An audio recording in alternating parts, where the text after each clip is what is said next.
Vamos aqui discutirmos um pouco a questão de Jó e a esposa, as dificuldades. Muitas vezes não entende bem por que vem esse sofrimento na vida de alguns casais. E parece que a história de Jó nos ajuda a compreendermos um pouco disso tudo. Nós não temos aqui o nome da esposa de Jó, né? Só o nome do Jó que é citado. E, na verdade, o livro de Jó não fala muito sobre quem foi ela, ou mesmo quem foi ele. Existem poucas coisas.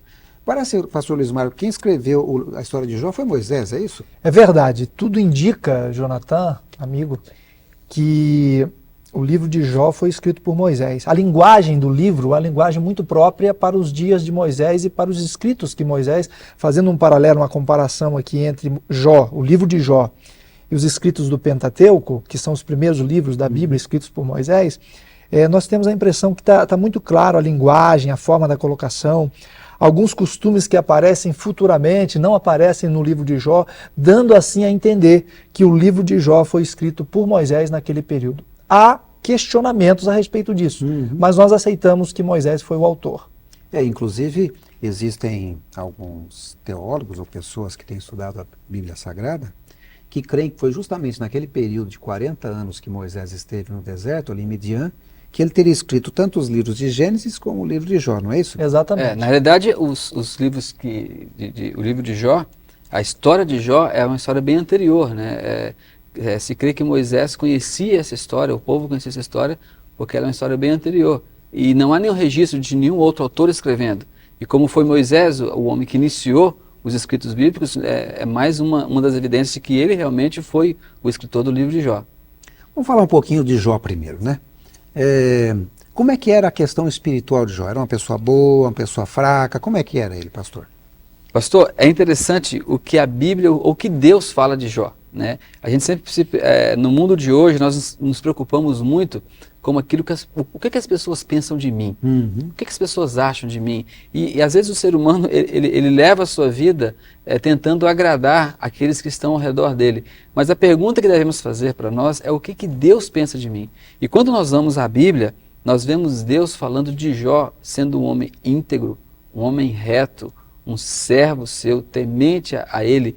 Aí nós vemos realmente aonde estava a dimensão da relação espiritual que Jó tinha com Deus. A ponto de Deus dizer para o inimigo, não, esse é um servo meu, é um servo que me serve com amor, ele é íntegro, ele é reto, ele se mantém firme. Então, aí a gente se pergunta, poxa vida, será que eu estou tendo diante de Deus a mesma visão que Deus tinha de Jó?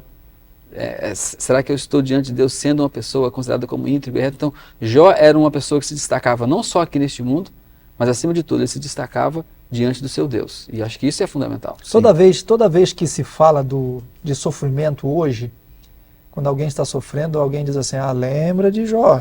Jó passou por duras provas. Agora, parece que Deus, conhecendo a inquietude do homem em relação ao sofrimento, parece que diante dessa situação, então Deus deixa a história de Jó como uma lição de vida para todos nós, não é verdade? Sim. Um outro detalhe aqui, estamos falando da vida de Jó, mas tem alguém que estava do lado dele, que é a sua esposa, acredito que vamos falar disso, Sim. que nós passamos a conhecer melhor a vida dessa mulher quando a gente analisa melhor essa lição que nós estamos estudando, porque nós vamos conhecer um outro lado dela que a gente talvez não tenha parado para pensar ainda. Porque também é interessante, pastor Luiz Mário e pastor Jonathan, é que a ideia que se tem é que o lar de Jó era um lar muito estruturado. Não só ele era uma pessoa íntegra, reta, mas a sua esposa era uma companheira nesses momentos também. Sim. Os seus filhos, ao que tudo indica, também eram pessoas tementes a Deus. Então, não era apenas um homem, era uma família, era um lar. Ele, como um sacerdote do lar, como o cabeça da família,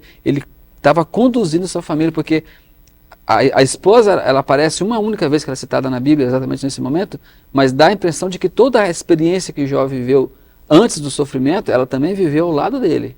Agora, como é que era a questão de posse dele? Era uma pessoa bem situada na vida? Vamos falar um pouquinho do aspecto financeiro de Jó. Tudo indica que ele era alguém muito rico, né, de muitos bens, e muitos animais, muitos servos, uma família com 10 filhos, era alguém de condições. E de repente parece que tudo desabou, né? Exatamente, porque a Bíblia menciona aqui que de uma hora para outra ele perdeu os filhos, perdeu os bens, perdeu tudo. Os servos, os animais. Foi uma coisa assim de uma hora para outra. E é justamente nesse momento em que a gente percebe o que está por trás do sofrimento, né, pastor Luiz Mário? É Porque verdade. o livro de Jó menciona que Deus está conversando com o próprio adversário, Satanás. E quem causa o sofrimento de Jó não é Deus, não é isso? É verdade. Foi muito boa essa colocação, porque algumas pessoas pensam assim, Jó sofreu porque Deus foi quem passou o sofrimento para ele. Na verdade, não. A vida de Jó, a história de Jó é uma história diferente do convencional. Por quê? Porque em Jó algumas coisas estavam sendo provadas. Por exemplo, Satanás acusava Deus de tratar Jó com diferença. E por isso é que Jó era fiel. Então Deus diz assim, então vai lá. Ele, mesmo diante das dificuldades, ele vai se manter fiel. Então estava havendo ali um jogo para ver até que ponto Jó seria fiel. Mas quem causou a dor não foi Deus. Amigo, você que está acompanhando esse encontro, Deus não se agrada do sofrimento ou com o sofrimento de ninguém. Quando a gente analisa a vida de Jesus, Jesus sempre procurou aliviar o sofrimento das pessoas. Ele ressuscitou mortos, ele curou pessoas paralíticas, restaurou pessoas enfermas de todos os tipos. Então, nós encontramos na Bíblia, pastor, que Deus se preocupa com o bem-estar das pessoas. O sofrimento é causado pelo inimigo e não por Deus. Por isso que quando a gente lê o livro do Apocalipse, especialmente no capítulo 12, a gente percebe ali o início desse grande conflito, ou seja, Satanás vindo até essa terra e agora perseguindo os filhos de Deus. E no livro de Jó parece que a gente tem bem claro esse grande conflito em ação na vida de uma família, não é isso? É interessante que o pastor Ismael estava falando, eu estava pensando. Nós devemos analisar todos os acontecimentos que envolvem o ser humano, a humanidade, tudo, sobre esse pano de fundo que é o grande conflito. Nós vamos entender melhor a situação do mundo, as dores, as dificuldades, os problemas que o mundo vive, ou que cada indivíduo vive, quando nós tivermos como pano de fundo o grande conflito. Existe uma guerra. Sim. A guerra entre Deus e a guerra entre o inimigo de Deus. E por causa dessa guerra que se desdobra numa dimensão que nós não acompanhamos, nós sofremos as consequências dela. Nós vivemos um mundo de pecado. E Jó é uma ilustração muito clara realmente do que é realmente esse plano de fundo. Então eu acho que Deus inspirou Moisés a escrever essa história para que ela chegasse aos nossos dias, para que nós tivéssemos essa visão. Porque se nós não tivéssemos, porque é interessante que até Jó tinha visão errada. Né? Jó também achava que o sofrimento dele era causado por Deus. Exatamente. E ainda hoje no mundo há algumas teologias que tentam dizer isso. Não, é Deus que causa o sofrimento, é Deus que está no comando de tudo. O fato de Deus estar no comando de tudo não quer dizer que nós não soframos as consequências de vivermos um mundo de pecado. E Jó viveu na sua esfera familiar, como você bem disse, ele viveu na sua esfera familiar aquilo que estava acontecendo numa dimensão que ele não imaginava. Havia por trás dois poderes. Deus dizendo, pode provar que eu vou te mostrar que ele é poder, que esse servo é íntegro. Do outro lado, o inimigo de Deus querendo que ele provasse para o universo de que Deus era mau. E Jó se mantendo ali íntegro, reto, eu acho que essa é a postura que Deus espera dos seus filhos. E dentro dessa ideia, eu já vi em algumas igrejas alguém passando por uma dificuldade, está vendo aí, ó, Deus está te castigando, a mão de Deus está pesando sobre a sua cabeça, como se Deus fosse o causador do sofrimento. Parece que Jó carregava essa impressão. E lá no Novo Testamento, também no livro de Evangelho de João, capítulo 9, um homem cego, os discípulos perguntam para Jesus, quem pecou? Esse ou os pais dele? Sim. Eles tinham a noção de que o sofrimento era Deus que provocava esses sofrimentos. Na verdade, Deus não causa o sofrimento de ninguém. Deus quer ver as pessoas bem, felizes. Essa é a mensagem da palavra de Deus. É aquela velha ideia de que Deus está pronto para nos penalizar pelos nossos erros. Mas é muito fácil olharmos por esse prisma, porque nós tiramos a responsabilidade das nossas dores, das nossas escolhas, nós jogamos para Deus. Sim. Deus está me penalizando. Mas, muito pelo contrário, é a minha escolha que me levou a ter aquela consequência negativa. Então é uma forma de transferir a culpabilidade dos meus atos para Deus. Deus é o causador, ele que está me penalizando porque eu estou errado. Nunca porque eu fiz a escolha errada. Tem um detalhe aqui que seria bom a gente colocar, é o seguinte. Jó era alguém que pertencia a Deus, mas o fato dele pertencer a Deus não dava a ele imunidade diante dos problemas, diante do sofrimento. Sim. Tem gente que pensa assim, você pertence a Deus e passa por tantas dificuldades. O cristão também passa por doenças, o cristão também, a tempestade que cai para um é a tempestade que cai para o outro. Sim. Nós não estamos imunes, nós não estamos livres dos problemas que o ser humano enfrenta como consequência do pecado nesse mundo que a gente vive. E inclusive quando a pessoa entra em sofrimento, como foi o caso de Jó, a mulher dele chega a um momento de desespero que ela diz assim, olha, amaldiçoe a Deus e morre. Né? Então vamos falar um pouquinho sobre a esposa de Jó, pelo menos aquilo que a gente conhece e que está descrito aqui na palavra de Deus. E agora vem aí esse trechinho que está em Jó capítulo 2, verso 9. Vou falar apenas da primeira parte desse texto que a mulher fala para Jó. Ela diz assim, você ainda mantém a sua integridade? Ou seja, no meio dessa situação toda.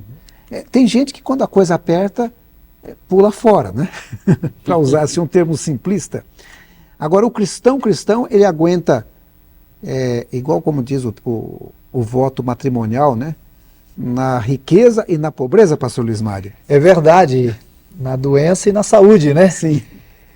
A gente percebe, é muito fácil a gente olhar para a mulher de Jó e achar que ela foi insensata ou que ela tenha sido desequilibrada. Mas quando a gente analisa a situação, a gente passa a admirar um pouco essa mulher, porque ela tinha 10 filhos e de repente ela vê os filhos indo embora. O relacionamento com os servos, todos de uma hora para outra desaparecem. Ela vê a sua riqueza de repente desmoronando. E ela olha para o marido, a pessoa que ela ama, e percebe que esse marido tão querido para ela, de repente sofrendo. Acredito que o sofrimento dela, em alguns momentos, era maior do que o sofrimento dele. É como se eu tivesse o meu filho, e agora eu vejo o sofrimento do meu filho, e isso me causaria um sofrimento muito grande, uma dor muito grande. Então, diante daquele momento, ela agiu como tola. Mas ela agiu num momento, num clímax de dor, de sofrimento, de angústia. Mas nós podemos tirar muitas lições com a vida dessa mulher, que ela permaneceu, ela ficou ao lado do marido, ela foi fiel. E outro detalhe interessante, lá no Éden, o diabo usou uma mulher, Eva, usou a serpente, né, para enganar a mulher, e a mulher para enganar o marido, para levar a sedução para o marido. E aqui nós encontramos novamente a figura de uma mulher sendo usada por Satanás, no momento especial, e ela então foi usada para levar o desânimo para Jó. Mas o que chama a atenção é que Jó, a despeito disso, permaneceu firme, permaneceu íntegro. Se bem que a gente pode perceber aqui que não é só o sofrimento de Jó, foi o sofrimento do casal, né, pastor? Pois é, eu acho que isso é interessante. Essa lição, Verdade. essa lição veio me trazer uma nova visão da mulher de Jó. Realmente, nós temos uma visão muito pessimista dela, muito condenativa. Sim. Né? Nós só nos lembramos da mulher de Jó como um exemplo de alguém que apareceu para complicar mais. Mas ela sofreu todos esses acontecimentos. Ela perdeu os mesmos filhos, ela perdeu os mesmos servos, ela viu as mesmas riquezas indo embora, e até esse momento ela viu o seu esposo padecer uma doença que surgiu do nada e ninguém sabia aonde ia dar aquilo. E a gente percebe então que ela estava indo até onde ela não aguentou mais. Ela não praguejou a Deus quando perdeu os servos, não praguejou quando perdeu as riquezas, nem quando perdeu os 10 filhos. Parece que ela só realmente quis que Jó condenasse a Deus ou falasse contra Deus no momento onde ela se viu sem forças para lutar. Quando ela viu o esposo em estado deplorável, ela com certeza era quem se aproximava dele para lhe dar comida, para lhe dar banho, para lhe ajudar. Então ela estava vendo o sofrimento de alguém que ela amava, não podia fazer nada para reverter aquilo, e ainda viu o marido íntegro a Deus. Como diríamos assim, ela chegou ao ponto máximo que o ser humano normalmente talvez teria estourado antes. Né? Muitas pessoas elas praguejam e condenam e criticam a Deus muito antes de acontecer, é um décimo do que aconteceu com ela. E não era qualquer coisa, né? Quando a gente Não era analisa qualquer coisa. a Bíblia, o livro de Jó deixa entender que a situação dele era deplorável. Sim. Estava vivendo com furúnculos e um hálito que ninguém suportava, e a mulher convivendo com tudo aquilo. E foram acontecimentos repentinos e quase simultâneos, né? Sim. Foi um atrás do outro, uma sequência de tragédias na vida de alguém. E se você pensar que na mente deles havia esse conceito errado de que o mal vem de Deus, aí vai se questionar, realmente Jó era um homem muito íntegro, porque a esposa, ela era um ser humano normal. Sim. Ela foi um ser humano normal. É verdade. Agora, um detalhe interessante é que Satanás primeiro tocou, vamos dizer assim, nos bens, Uhum. certo? Já era para desanimar. É verdade, foi rápido, mas nos filhos, porque Satanás, inclusive, sabe, ele não pode tocar a Deus, mas quando ele toca os filhos de Deus, ele entristece a Deus. Uhum. Né? É verdade. E, inclusive, quando o próprio Filho de Deus veio aqui, ele tocou de verdade mesmo, né? Ele queria atingir a Deus e atingiu. Essa é a grande intenção sempre do inimigo, né? Atingir a Deus. Sim. Uhum. Ele quer desmoralizar a Deus, ele quer fazer isso aí. Mesmo que ele faça um filho de Deus praguejar contra Deus, esse é o objetivo dele. Sim. É tirar de Deus esse caráter de Deus bondoso. Então ele está por trás das ações ruins e más da nossa vida, com o objetivo de que o Filho de Deus se afaste de Deus. Exato. Nós, filhos de Deus, nos afastemos desse Deus. E agora, finalmente, ele toca na saúde de Jó. Durante muitos anos, a Igreja Adventista manteve, ali no Mato Grosso, especialmente na região sul, hoje Mato Grosso do Sul, um hospital que cuidava de pessoas que tinham aquela doença pênfigo foliáceo, acho que esse é o nome que dá, né? E é uma doença terrível que vai tomando o corpo da pessoa, enche de feridas, parece que ele está queimado, sofre muito as pessoas. E havia ali uma espécie de um remédio que curava essa doença. Então o Hospital Adventista ali na região de Campo Grande, naquela época era conhecido como Hospital do Pênfigo. Uhum. Felizmente essa doença praticamente quase se extinguiu, então hoje tem ali o hospital, ainda trata, se porventura alguém tem essa doença, acaba indo para lá, mas o hospital hoje é um hospital comum. Alguns pensam inclusive que Jó teve essa doença, pastor. Olha, parece que a situação era uma situação muito, muito sofrível, sabe? De muito sofrimento, de muita dor. Essa é a impressão que a gente tem. É muito fácil, às vezes, a gente condenar, dizer que a mulher de Jó ela foi muito infeliz ao desprezar ou ao insinuar para o marido, amaldiçoa o teu Deus e morre. Mas para quem viveu na pele, vendo ali a luta do marido, vendo a situação, parece que era melhor que de repente ele morresse mesmo, porque só assim não ficaria sofrendo. Sim. Porque às vezes a gente não diz que é melhor você desaparecer, é melhor você partir do que ficar sofrendo em cima de um leito. Exatamente. Né? Aí a gente entende um pouco a situação. Você mencionou, só pegando um gancho que ele mencionou agora há pouco, Eva como sendo seduzida pelo inimigo, acho que foi você que falou isso, e ela também agora sendo usada por Satanás, a esposa de Jó, mas é interessante, com Eva ele ofereceu alguma coisa, sabedoria, você vai ser conhecedora do bem e do mal, e para ela ele tirou tudo dela, né? Ou seja, Satanás ele usa os extremos para acabar com a pessoa, não é isso? É por aí mesmo. Ele usa a tática dele é diferente. O conteúdo da intenção dele é o mesmo. Ele quer sempre enganar, quer sempre destruir, afastar de Deus. Ele usa máscaras diferentes, com a intenção sempre de afastar de Deus, sempre de nos acabar com a gente, né? Só voltando nessa questão da doença de Jó, Sim. você comentou da questão do pênfigo, eu estive há mais ou menos uns 3 anos nesse hospital que nós temos lá em Campo Grande, e sempre a doença esteve associada a hábitos de alimentação, pessoas de baixa renda, que viviam em situações distantes da cidade, dificuldades de saneamento básico. Mas quando eu estive lá a última vez, eu conversando com o pessoal, existe a ala que cuida das pessoas com essa doença, eles ainda recebem pacientes, e por incrível que pareça, a maior parte desses pacientes hoje que chegam lá não são oriundos da mesma classe que existia no passado. Hoje são executivos. Que coisa. Porque o estresse leva a pessoa a desenvolver a doença. Você vê? E Jó, ele viveu o estresse de perder família, perder bens, perder filhos. É provável que o estresse o tenha levado a... lógico, aqui foi o inimigo, né? Que atuou. Mas no mundo de hoje, pessoas de alta classe social, que por causa do estresse, desenvolvem os mesmos sintomas das pessoas que no passado estavam relacionados a saneamento básico, alimentação precária. Talvez tenha agravado o problema, agravado a situação diante do estresse emocional, né? Exatamente. Bom, agora vem, inclusive, o restante da frase que aparece aqui em 2, verso 9 de Jó, quando ela fala para ele assim, perguntou, você ainda mantém sua integridade?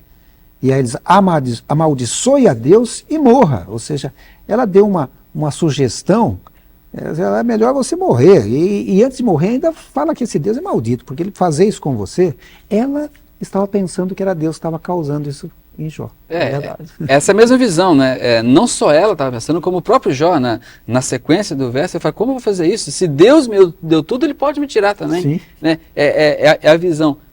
Aí entra aquela velha história que nós estávamos discutindo, a ideia de que Deus é o causador de tudo. No entanto, nós vivemos um mundo de pecado. Nós vivemos num mundo onde as consequências do pecado estão aí. E Deus, ele pode nos livrar da culpa do pecado, mas não das consequências do pecado. Sim. E nós, por estarmos vivendo num mundo onde o pecado impera, é um mundo mau, nós estamos sujeitos às mesmas doenças, às mesmas dificuldades, aos mesmos problemas, à escassez de água, ao problema da poluição, que nos causa doenças respiratórias, a poluição da cidade. Quer dizer, as consequências do mundo de pecado, Deus não vai nos livrar, às vezes ele pode amenizar. Ele pode amenizar as situações e nos dá força para superarmos com mais facilidade. Mas ele nos livra da culpa do pecado. E o que Deus está mais preocupado é com a nossa salvação. Sim. Né? A gente nunca deve esquecer isso.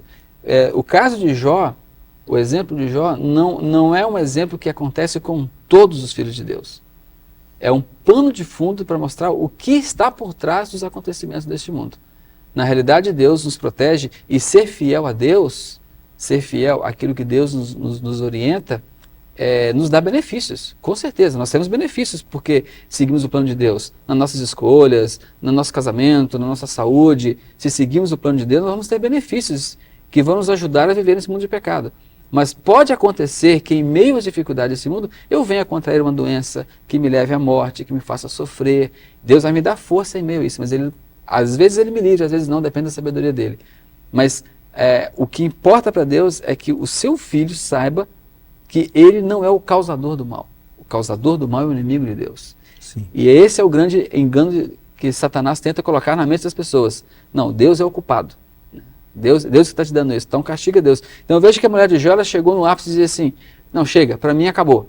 Agora é melhor que você morra, amaldiçoe a Deus, porque esse Deus realmente não existe. Né? A sua fé realmente veio a vacilar no momento de maior dor, de maior perda.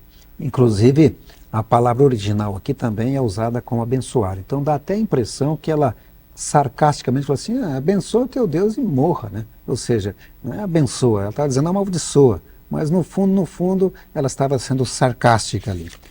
Estamos discutindo aqui a respeito de Jó e sua esposa e as dificuldades que eles enfrentaram nessa luta entre o grande conflito entre o bem e o mal.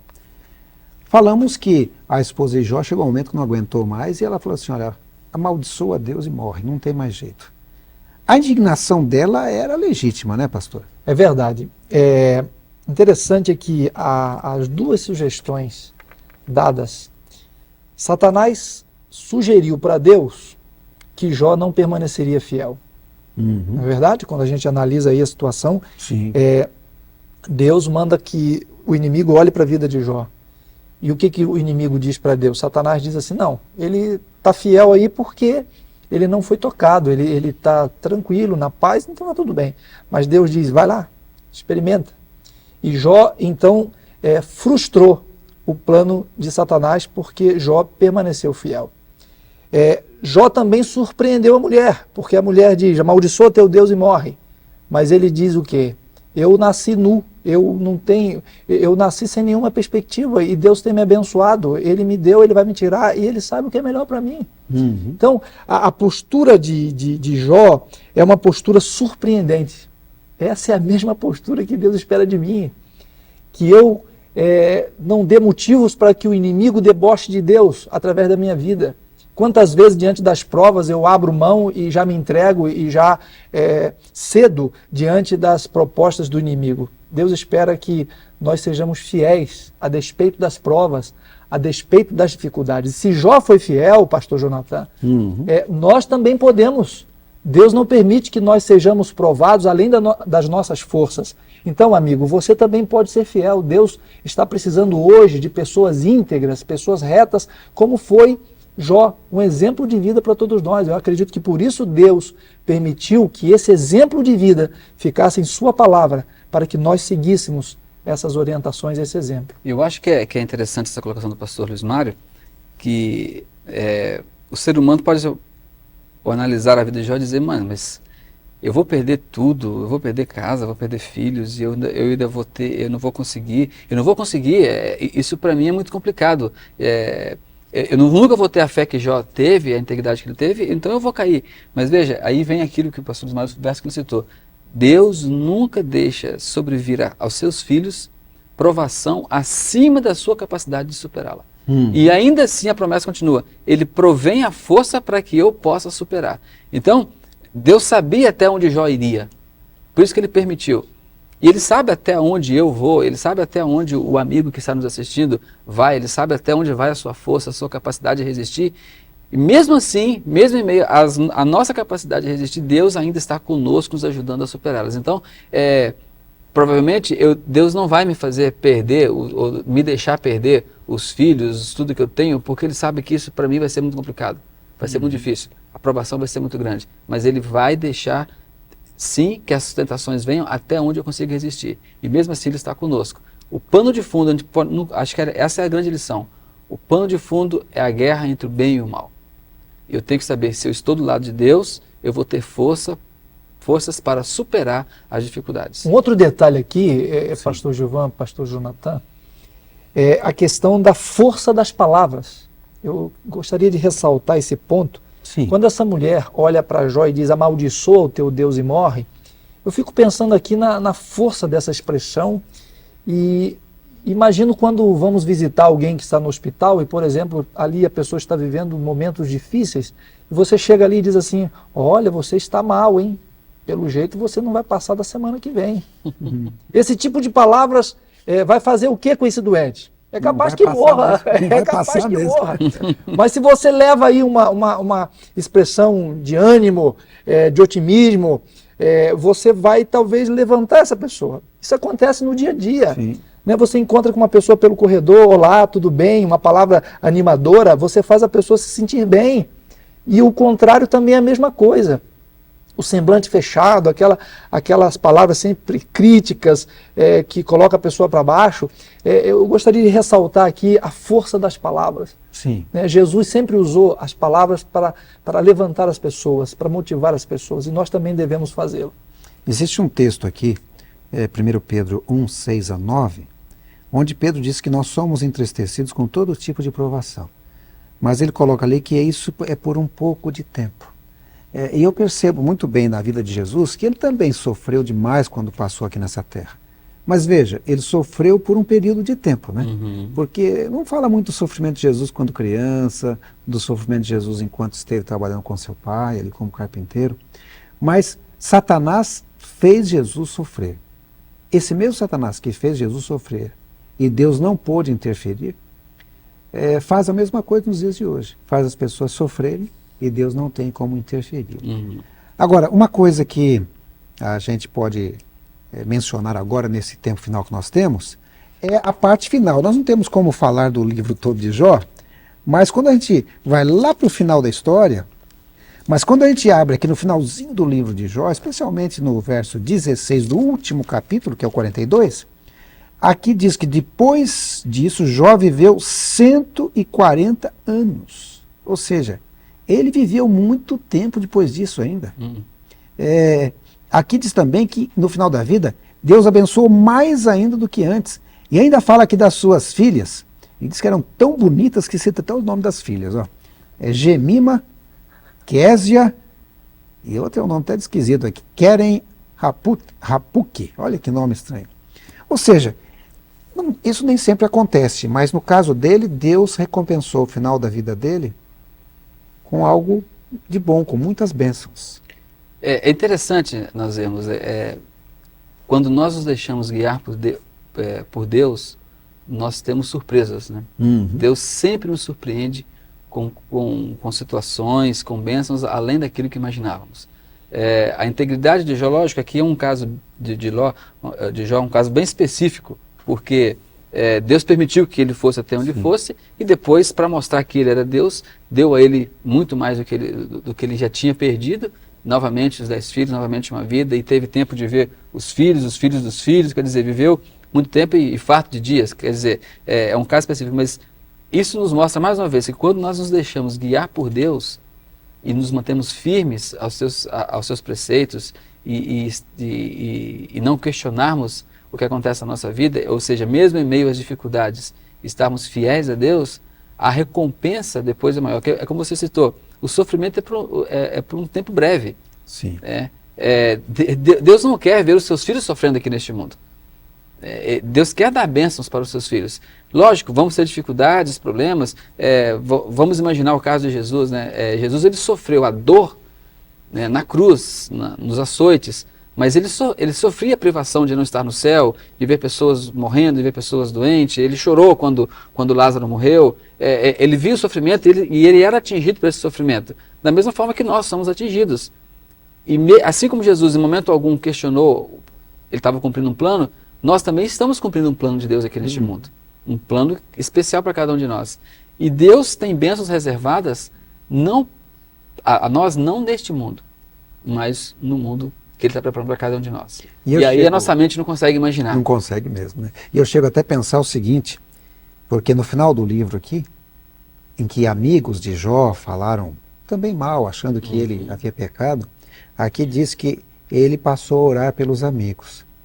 E eu fico pensando, como ele já orava pelos filhos, acho que ele passou a orar pela esposa também, viu? E eu acho impressionante pessoas que às vezes estão em sofrimento e estão orando pelas outras pessoas que às vezes nem estão sofrendo quanto ele, entendeu? Que é interessante, Jonathan, que lá no meio da lição, quando a esposa fala para Jó, ele diz para ela, você está falando como uma tola. Sim. Mas ele não disse que ela era uma tola. Sim. Ou que ela agia como tal. Que naquele momento ela estava falando como se fosse uma. Quer dizer, ela era uma mulher também temente a Deus. Sim. Né? E Jó sabia disso. Disse, olha, você está se deixando levar pela tentação. Você está falando como falam os tolos. Eu gostaria de colocar uma coisa aqui, não sei se é uma situação muito animadora para você, viu, amigo? Mas quando a gente analisa a vida dos servos de Deus, nenhum deles teve vida fácil. Sim. Quando a gente analisa a vida dos servos de Deus no passado, José foi para o cárcere injustamente. A gente analisa no Novo Testamento a vida do apóstolo Paulo, Pedro, homens que deram a vida pela causa de Deus e eles não tiveram uma vida fácil. Você, quando se dispõe a servir a Deus, você não vai ter talvez uma vida fácil, mas Deus tem uma promessa para você. Ele promete para você uma vida eterna, onde nunca mais teremos que enfrentar os problemas que nós enfrentamos aqui neste mundo. Que você possa ser fiel a Deus. Deus quer dar a você esse prêmio e vale a pena você ser fiel a Deus. Eu gostaria de continuar estudando a história de Jó, mas o tempo já passou. Pastor Giovan, o que a gente poderia destacar ainda nessa história que o senhor gostaria de compartilhar com o amigo da Novo Tempo? Eu gostaria de enfatizar o ponto que eu acho que é o ponto central. A integridade mesmo em meio às dificuldades. Deus não é o causador do mal. O causador do mal é o inimigo. Ele quer fazer com que nós caiamos. Mas temos a certeza que mesmo em meio às dificuldades, Deus está ao nosso lado, nos fortalecendo, nos segurando e revelará para nós no futuro o que Ele tem guardado para nós, que é muito especial e muito acima daquilo que eu imaginava. Eu acho que essa é a grande lição que eu tenho que aprender com a história de Jó. Pastor Luiz Marcos, suas palavras finais aí sobre a história de Jó. Eu gostaria de dizer para você que Deus planejou a felicidade para todos nós. Esse é o plano de Deus. O sofrimento, a morte, a dor, são elementos estranhos ao plano de Deus. O que Jesus veio fazer aqui nesta terra, nesse mundo, há 2000 anos atrás, ele veio aqui para estender a mão da salvação para você e para mim. Aceite, segure na mão de Jesus. Ele pretende dar a você uma vida onde nunca mais terá fim. Você vai viver para sempre com Jesus.